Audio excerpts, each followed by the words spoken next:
Memorandum from Dwight Chapin to H.R. Haldeman regarding Elvis Presley's visit to Richard Nixon. Unbelievable! Did you know the famous meeting between Elvis and President Nixon almost never happened? This is a rare glimpse into White House history, a crucial memo from Deputy Assistant Dwight Chapin to Chief of Staff H.R. Haldeman that secured the King's impromptu visit on December 21, 1970. Elvis had arrived at the gate unannounced, hand-delivering a 6-page letter expressing his patriotic concerns and requesting to be appointed a federal agent at large in the Bureau of Narcotics and Dangerous Drugs. Chapin and other younger staffers, thrilled by the prospect, had to push hard to get the meeting approved by the skeptical higher-ups like Haldeman. This document represents the moment a political risk was approved, leading to one of the most bizarre and iconic photo ops in American history. It's proof that sometimes even the king of rock and roll needed a little behind-the-scenes lobbying. Theatrical poster for the American release of the 1957 film Jailhouse Rock, starring Elvis Presley. Half-sheet size.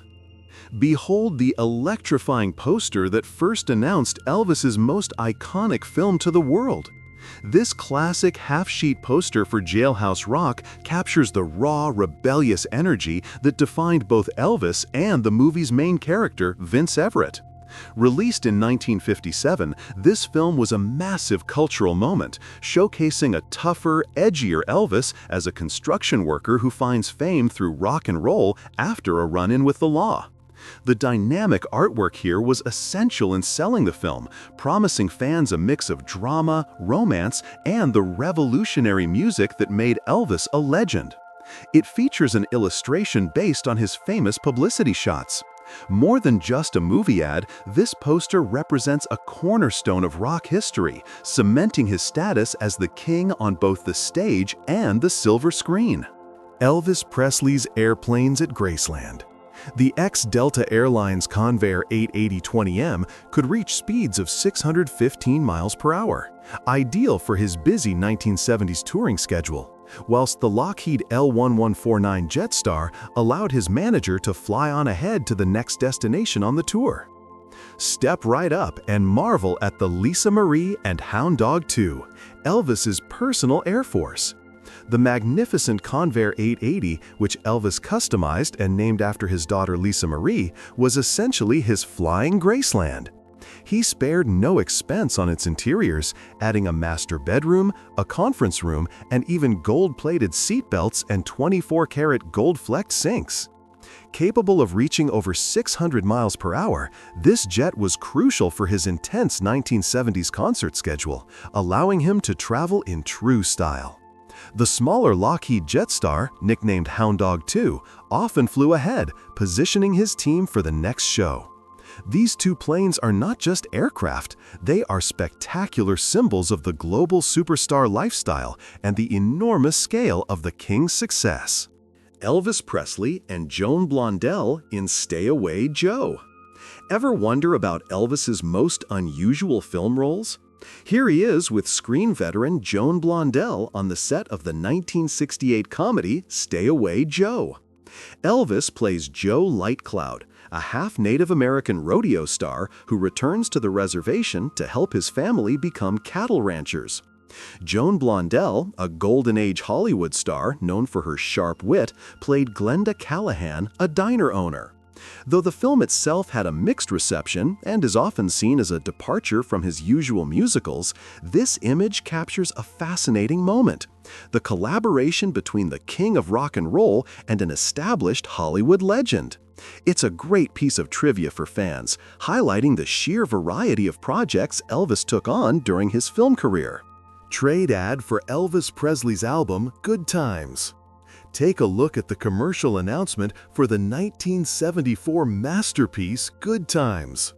This album featured tracks mostly recorded during the legendary Stax sessions in Memphis, which captured Elvis at a pivotal emotional point in his life. The Good Times album, promoted in this trade ad, included heartfelt ballads like My Boy and powerful soulful tracks such as I Got a Feelin' in My Body.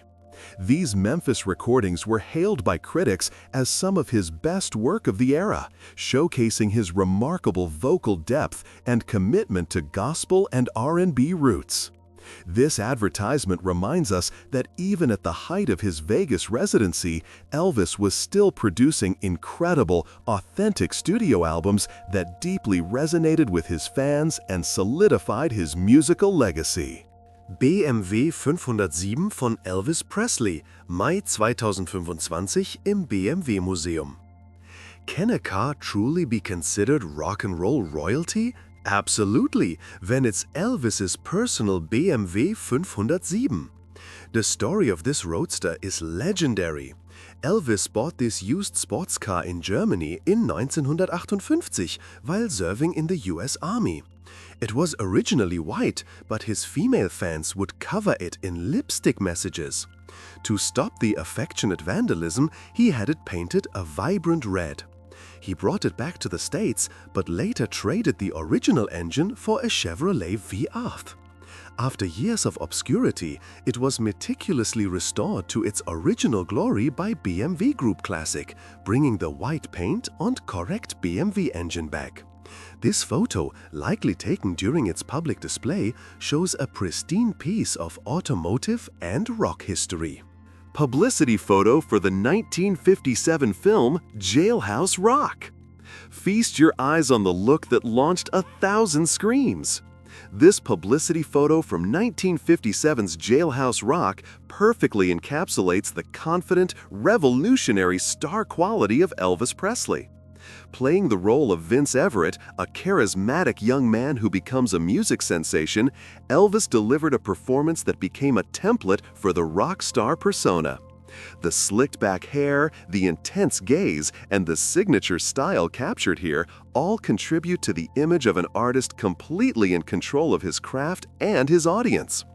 This image is more than just a promotional shot. It's a visual record of the moment Elvis became not just a singer, but a powerful, dynamic, cinematic force. Publicity photo for the 1957 film Jailhouse Rock, showing the scene where he is arrested. This image captures the dramatic turning point for Elvis's character in Jailhouse Rock. In a scene that sets the entire film in motion, Vince Everett, a young construction worker, accidentally causes an incident at a bar, leading to his arrest and a prison sentence.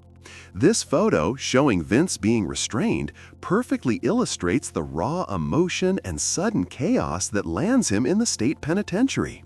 While in prison, he learns to channel his frustration and talent into the music that makes him a star. The prison setting, a gritty backdrop for his explosive talent, ultimately provides him with the first opportunity to perform, making this arrest scene the unexpected start of his character's journey to rock and roll fame. Lobby card promoting the 1957 film Jailhouse Rock. The caption reads, "Elvis Presley and lovely Jennifer Holden find romance in a swimming pool." Even in a film about a tough guy rock star, there's always time for a little Hollywood romance. This vibrant lobby card promotes one of the softer moments in Jailhouse Rock, featuring Elvis alongside actress Jennifer Holden, who played his love interest, Sherry Wilson. While Elvis's character, Vince Everett, is mostly focused on his burgeoning music career and his challenging relationship with manager Peggy Van Alden, this scene offers a classic movie interlude. Lobby cards like this were essential for theater owners to advertise the movie, highlighting both the drama and the lighter romantic elements to draw a wider audience. It's a great example of how Elvis's films blended the wild energy of rock and roll with traditional Hollywood charm. Lobby card promoting the 1957 film Jailhouse Rock. The caption reads, "A prison show gives Elvis Presley his first opportunity to sing and dance." This is the crucial moment where a legend is born, on a makeshift stage behind bars. This compelling lobby card shows the scene where Elvis's character, Vince Everett, first performs for an audience during a prison show. Encouraged by his cellmate, Hunk Houghton, Vince steps up and delivers a powerful, raw performance that ignites his ambition. It's the beginning of his journey to superstardom. This scene directly inspired the iconic Jailhouse Rock musical number later in the film, a sequence considered one of the greatest dance routines in movie history. This image perfectly captures the energy and surprise of that first performance, a moment of electrifying talent shining through a challenging situation. Lobby card promoting the 1957 film Jailhouse Rock. The caption reads, "Success brings new girlfriends." Elvis Presley introduces Judy Tyler to Ann Nayland and sparks fly. A look at the dramatic cost of fame in Jailhouse Rock. This lobby card captures a pivotal moment of rising stardom, showing Elvis's character, Vince Everett, caught between two dynamic women. He is introducing his sincere manager, Peggy Van Alden, played by Judy Tyler, to the glamorous and competitive record executive, Lori Adams, played by Ann Nayland. As Vince's career explodes, his success attracts new, sometimes challenging relationships that strain his initial loyalty. This scene hints at the internal conflict Vince faces between remaining true to his roots and embracing the seductive, complicated world of celebrity. For fans, it's a great reminder of the complex acting Elvis was capable of, even in his early films. Reproduction of poster for the film Girls, Girls, Girls, 1962, directed by Norman Taurog, featuring star Elvis Presley. Dive into the sun-drenched excitement of Elvis's 1962 tropical hit, Girls, Girls, Girls. This vivid poster captures the fun-filled, escapist mood of the film, which was his second to be shot in beautiful Hawaii. Elvis stars as Ross Carpenter, a penniless fisherman and part-time nightclub singer who dreams of owning his own boat. The movie not only delivered stunning scenic views, but also produced one of his most popular singles of the era, the iconic Return to Sender, which became a massive international hit.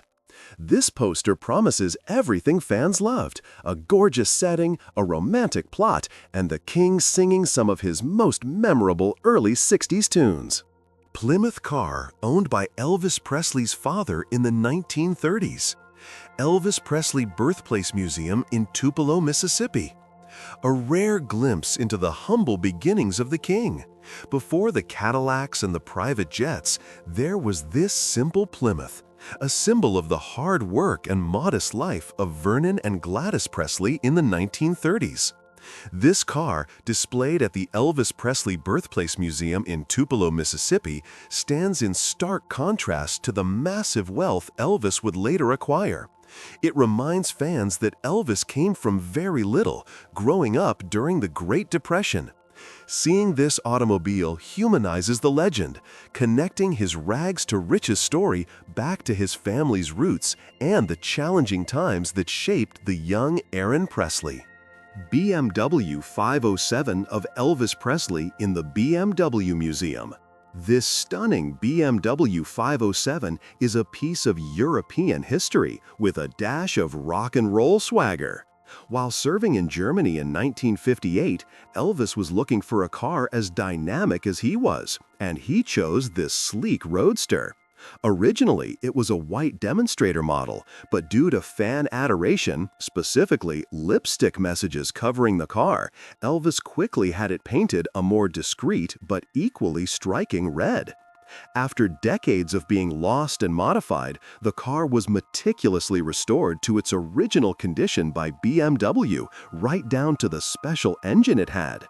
Displayed here at the BMW Museum, it perfectly preserves the fascinating story of a global icon during his time in the military. November 1, 1960. Elvis Presley's single, "Are You Lonesome Tonight?" was released by RCA. November 1, 1960, the day Elvis released one of his most deeply emotional and dramatic recordings. "Are You Lonesome Tonight?" was a huge success, quickly climbing the charts. What makes this single truly unique is that it wasn't Elvis's usual rock and roll. It was an old standard, a romantic ballad from the 1920s that included a famous spoken word segment. This song was reportedly chosen by Colonel Tom Parker, who suggested it as his wife Marie's favorite tune. Elvis recorded it with the studio lights dimmed to capture the perfect heartfelt mood.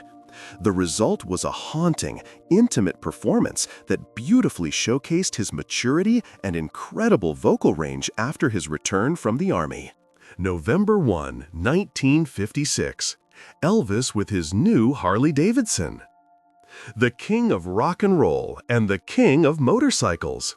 This iconic photo was taken on November 1, 1956, the very day Elvis took delivery of his brand new 1957 Harley-Davidson FLH Hydroglide in Memphis. Elvis loved powerful machines, and this top-of-the-line Panhead V-twin became the first of many FLH models he would own throughout his life. This was a true king of the highway model, fully dressed with chrome accessories and white wall tires. Just imagine the sight of the biggest star in the world, fresh off his second Ed Sullivan Show appearance, cruising around his hometown on this incredible new bike. It perfectly symbolizes his youthful freedom and burgeoning wealth in the mid-50s. November 1st, 1956. Elvis spent the day riding around Memphis on his new Harley-Davidson with actress Natalie Wood. Hollywood romance hits Memphis on two wheels. Just hours after picking up his new 1957 Harley-Davidson on November 1st, 1956, Elvis immediately took it for a ride with a very special guest, rising Hollywood actress Natalie Wood. She had flown in from the West Coast to spend a few days with him in Memphis. This photo captures the excitement and pure joy of their burgeoning relationship, a headline-making affair that captured the public. Riding his powerful new motorcycle with a beautiful starlet by his side, Elvis was living the dream. It's a perfect snapshot of two young, incredibly famous people enjoying a day out before the pressures of their busy careers pulled them apart. November 1, 1954. The November issue of Billboard magazine lists Elvis at #8 of the most promising new hillbilly country singers. A look back at a prediction that proved to be a massive understatement. This entry marks the moment in November 1954 when Elvis Presley began appearing on national charts as a country music up-and-comer.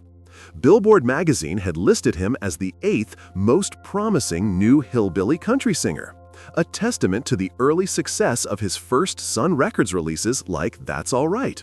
This initial classification, or hillbilly country, highlights how revolutionary his sound was. He was blending blues, gospel, and country in a way that defied simple labels. Just 2 years later, he would dominate the pop charts, proving he was not just a promising new talent, but a force that would completely redefine music forever. Elvis on the set of The Trouble with Girls. Check out a behind-the-scenes moment from one of Elvis's most unconventional films, The Trouble with Girls. Set in the 1920s, Elvis played Walter Hale, the manager of a traveling show known as a Chautauqua. The film provided him with a role different from his usual race car drivers and Hawaiian boat captains, allowing him to wear period costumes and interact with a large ensemble cast. The mood on set, as captured in this photo, was generally relaxed and fun. This 1969 film was one of the last feature movies he made before focusing almost entirely on his triumphant return to live concert performances, making this set picture a fond memory of his late cinematic career. Elvis on the set of Spin Out. Catch Elvis looking relaxed and cool while filming his 1966 musical comedy, Spin Out. In this movie, he played Mike McCoy, a race car driver and lead singer of a band who was pursued by 3 different women. Filmed at the height of his movie career, Elvis looked for ways to make the experience interesting, often spending hours on set discussing deeper spiritual topics with his co-stars. This image captures the energy of his mid-60s film work, which relied heavily on his charisma and musical numbers. Interestingly, the film's title track, Spin Out, was also released as a single, contributing to the exciting blend of fast cars, romance, and rock and roll that defined many of his movies. Elvis and Laurel Goodwin in Girls, Girls, Girls. Look at this sweet scene featuring Elvis and actress Laurel Goodwin from the 1962 film Girls, Girls, Girls. Laurel played Laurel Dodge, one of the leading ladies pursuing Elvis's character, Ross Carpenter. Her character was a wealthy heiress who secretly buys Ross the fishing boat he has always dreamed of owning. This film was a delightful, light-hearted production shot against the beautiful backdrop of Hawaii. Their on-screen chemistry, captured here, was key to the movie's success, blending romance with comedy. This frame reminds us of the charm and easygoing appeal that made Elvis the perfect star for these entertaining early 60s musicals. Elvis on the set of Stay Away Joe. This is Elvis getting into character as Joe Lightcloud on the set of the 1968 film Stay Away Joe.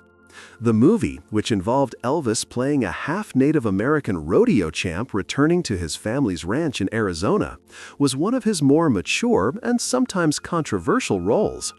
Despite the serious elements of the plot, this photo shows Elvis at ease, embodying his charismatic, energetic persona. Filming this movie was a return to his roots in a way, as it focused on a more down-to-earth character, a stark departure from the glamorous settings of his typical 1960s films. It is a fantastic behind-the-scenes look at the King during a transitional period in his film career. Elvis and Victoria Paige Meyerink in Speedway. A charming moment between Elvis and one of his youngest co-stars, Victoria Paige Meyerink, on the set of the 1968 film Speedway. Victoria played Ellie, one of the children being looked after by Elvis's love interest, Susan. Elvis's character, race car driver Steve Grayson, was known for his big heart and generosity, traits loosely inspired by Elvis's own real-life kindness. This heartwarming photo perfectly illustrates the family-friendly nature of his movies at the time. While the film was set against the backdrop of NASCAR racing, this image highlights the endearing, softer side of Elvis's on-screen persona, showing his natural warmth with children. October 31, 1956. Elvis and Natalie Wood outside the Chiska Hotel in Memphis. October 31, 1956, a Halloween night date that made headlines. Here is Elvis with Hollywood starlet Natalie Wood outside the legendary Chiska Hotel in Memphis. Natalie had flown in to spend a few days with Elvis after his second appearance on The Ed Sullivan Show just a few days earlier. The two young stars were an instant sensation, and every move they made was followed by the press.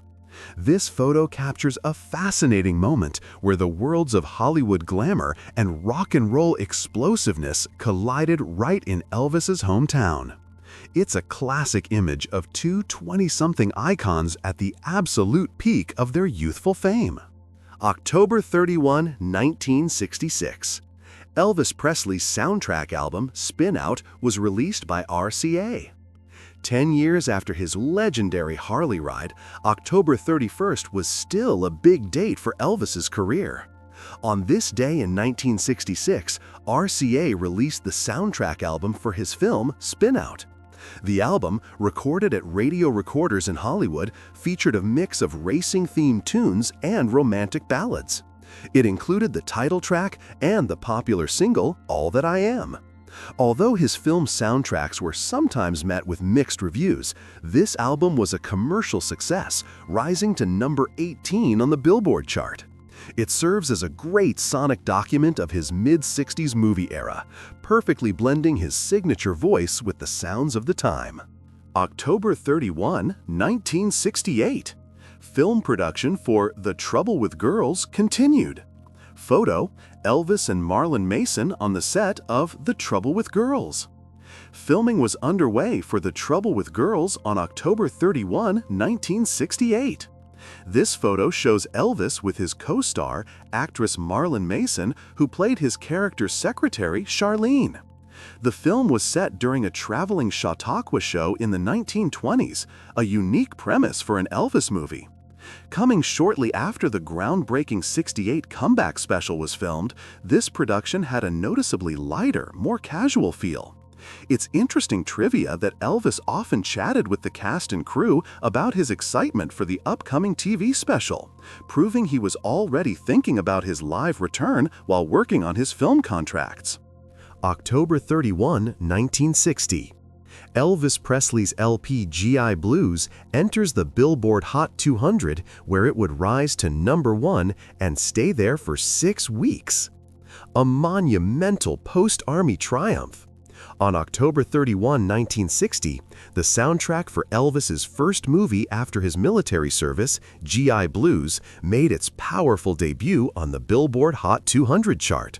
The album was a smash hit, rocketing all the way to the #1 spot and staying there for an impressive 6 weeks. This commercial success was a clear message to the world. Elvis was back and more popular than ever. The album, which included beloved songs like Wooden Heart and the title track, successfully bridged his past rock and roll fame with his new status as a movie star, setting a high standard for his film soundtracks throughout the 1960s. Elvis and Pat Priest on the set of Easy Come, Easy Go. A sunny snap from the 1967 musical comedy Easy Come, Easy Go. Here is Elvis with actress Pat Priest, best known for playing Marilyn Munster on TV's The Munsters. Pat played Dina Bishop, a woman trying to sabotage Elvis's treasure hunt. In the film, Elvis played a Navy diver and part-time nightclub singer searching for sunken Spanish gold. This behind-the-scenes shot captures the fun, tropical atmosphere that defined his late 1960s films. Easy Come, Easy Go was a light-hearted, escapist adventure, and this image of Elvis and his co-star is a great piece of memorabilia from the last film he made with legendary producer Hal B. Wallace. Elvis and Red West on the set of It Happened at the World's Fair. A candid, behind-the-scenes look at the King with one of his closest friends, Red West. This photo captures a moment on the set of the 1963 film It Happened at the World's Fair, which was filmed on location in Seattle. Red West was a crucial member of Elvis's inner circle, the Memphis Mafia, serving as a confidant, bodyguard, and sometimes even an actor in his films. Their bond was deep and based on years of shared history. This picture beautifully shows their friendly, relaxed chemistry off-camera, proving that even as a massive movie star, Elvis kept his trusted friends and loyal crew close by his side.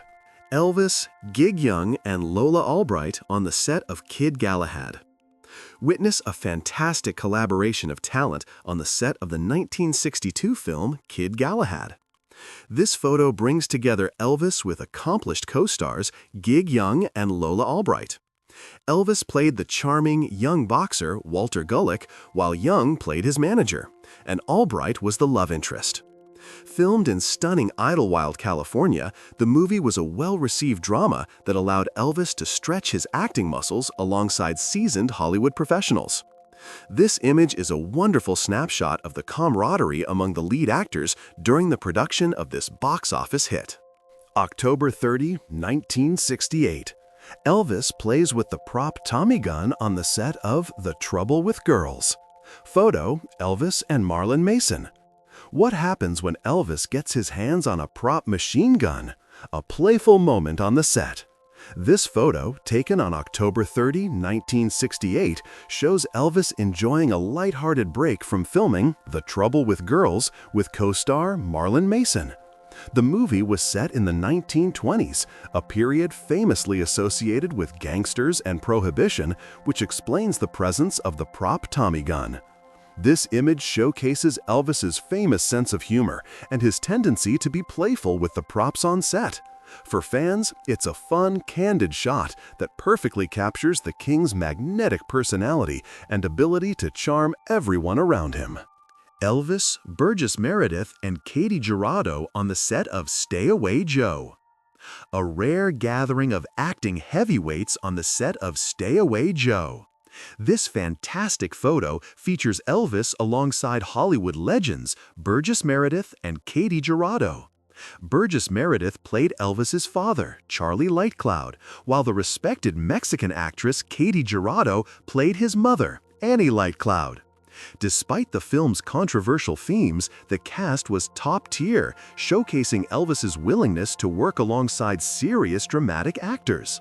This picture is a brilliant capture of the talent assembled for the 1968 film, highlighting the unique experience of having the king of rock and roll interact with such veteran performers. Publicity photo for The Trouble with Girls. A sophisticated and confident portrait of Elvis for his 1969 film The Trouble with Girls. This publicity photo promotes the movie where he played Walter Hale, the charismatic manager of a traveling Chautauqua show. By the time this film was released, Elvis was in the midst of his career resurgence following the '68 comeback special. His look in this picture is sharp, reflecting the more mature and commanding image he projected at the end of the 1960s. This image served to introduce fans to the film, showcasing a debonair and compelling Elvis in a role that broke the mold of his typical musical formula. Elvis playing drums on the set of Wild in the Country. Even on a movie set, the king couldn't stay away from the music. This candid photo captures Elvis enjoying a spontaneous jam session on the drums during a break from filming the 1961 drama Wild in the Country. While known globally for his voice and guitar, Elvis was actually a proficient multi-instrumentalist who loved playing the drums and piano. This image perfectly illustrates his deep, natural passion for all things music. It's a wonderful peek behind the curtains, showing Elvis not just as the movie star, but as the talented musician who always needed a beat.